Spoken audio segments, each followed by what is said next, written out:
What is poppin', everyone? If you don't know me, my name is Shannon and I make gardening related content and products so I can remind you that you are anything but mild.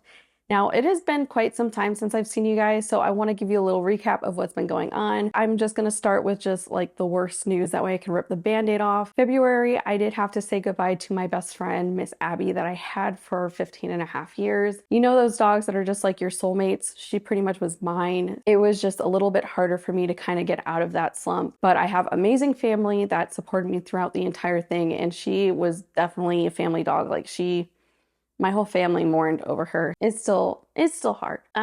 Okay. So now that that is out of the way, I was doing still a few things for the business. I had kind of gone into like a phase where things were chaotic, but not in a bad way. I had a couple of vendor events that I did. I actually had one this past Mother's Day. Unfortunately, I am not selling too much at vendor events. I've had my family, thankfully, come through and help me out. They've basically purchased some things. Thank you so much to all of my family for all of your love and support. It really encourages me to do better. I'm trying to not let that discourage me. So not everything is about sales. I've learned so much through the last few vendor events. Like, I need a sign for my garden buddies. Well, they look like toys. They kind of really do. They're made out of polymer clay, so they need to be handled a little bit more gently, not like rubbed all over. The parts will fall off if you handle them more rough. Also, at the Mother's Day event, I had a few of my garden buddies break, unfortunately, because I didn't have a sign that they were fragile or to handle carefully. Some people did end up breaking some of my garden buddies, which is why I need that sign. And at the very end of the day, I had some unfortunate event happen. It was really windy and the wind knocked down my structure and a lot of these broke. And I was very sad because these take me quite a bit of time to make. But it's just something in the future that I need to pay attention to make sure that it doesn't happen again. Just a little cameo, I had made these Mother's Day decor signs for the Mother's Day event, and I actually really love these. I'm surprised that none of these sold, but I think just a lot of people aren't used to what I have to offer yet. So if I keep putting myself out there, I'm sure that these will kind of gain traction. The other few things, I have had so much happen in the garden, so many different plants that are finally drying out so I could collect the seeds. And what I like to do for my vendor events, and I'm thinking even for my orders, I want to use my seeds I collect from the garden as freebies. So for the vendor events, that's actually what I do, is I give a lot of the seeds that I collect from my garden. I label them and I will give them out as freebies, which is really cool. I have some bells of Ireland that have dried up. They're a plant that you have to be ready to tackle because they have a lot of pointy and sharp ends that could definitely make you bleed. I've had that happen a few times. I've been slowly making sure that I get those carefully removed so I can save all the seeds. I also collected some sweet pea flowers. I need to video my garden space a lot more because I could have showed you like, oh, look at all these flowers that I have, and then you could have seen the process. So I'm going to start doing that this year. I'm going to have a lot more footage of what I'm planting, the progress of what I'm planting, and then how I collect the seeds, because I think it would be a great learning experience, especially if you're getting these as freebies. You could be like, wow, I saw that grow in the video and now I have it in my hand.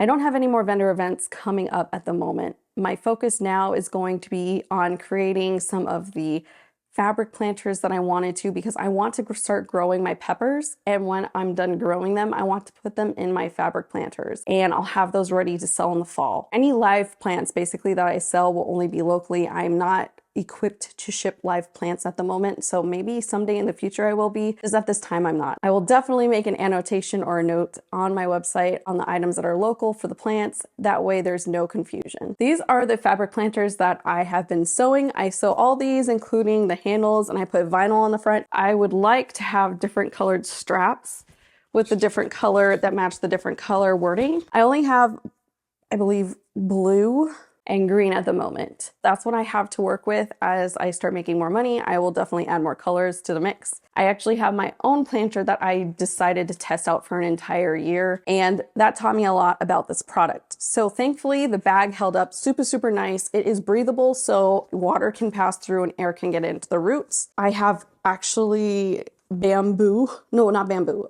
sugarcane growing in my current one. I'm eventually going to put that in the ground, but I was trying to save a piece and thankfully it did take, so now it's shooting up again. I had that in there for over a year, and I did learn that the webbing does not hold up in the sun.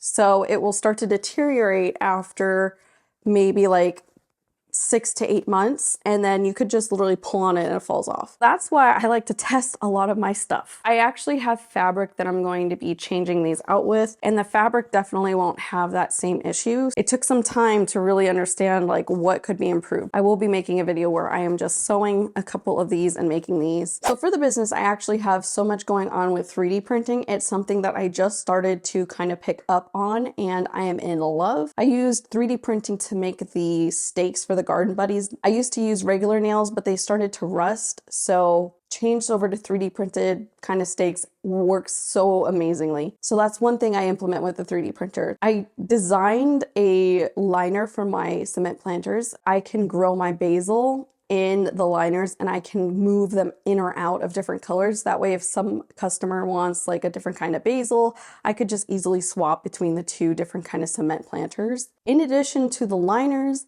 I also make little tags that go along that says the name of the type of basil. And I also 3D print the watering trays, which is really nice because I could do different colors. It does take some time to print, but I think it's totally worth it because I have tried cement. It broke kind of easily because cement on cement just was not a good idea. And then I tried resin. Unfortunately, whenever I tried to make a square resin watering tray, the ends would lift up and I would have to put things on it to try and make it not lift up. It was a lot of trial and error, and the only thing that I could come up with was a 3D printer.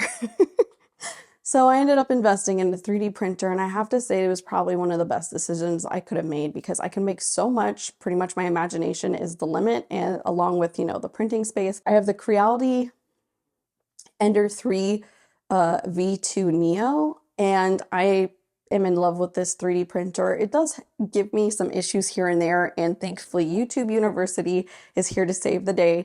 So not too many things that I have had that I couldn't figure out just by doing a little bit of research. And it also helps me become better at understanding like how the 3D printer actually works. These are the bookmarks that I'm going to be making today. They have a butterfly on the back with glitter cardstock, and they look so good in some of those thicker books like Iron Flame, pretty much any Sarah J. Maas book. They're not meant for the smaller books, but these are so cute, and I absolutely love these. I'll show you what they look like. So the fun thing about these bookmarks is if you want to like decorate your bookshelf, they are really cute decor for books because it is a bookmark, but you can actually put the book backwards and have the spine facing forward if you want to ever display those cool edges that you have. And then you can have the butterflies sticking out. This is a pink one. I also have orange, green, and blue. So I need to get started on making these.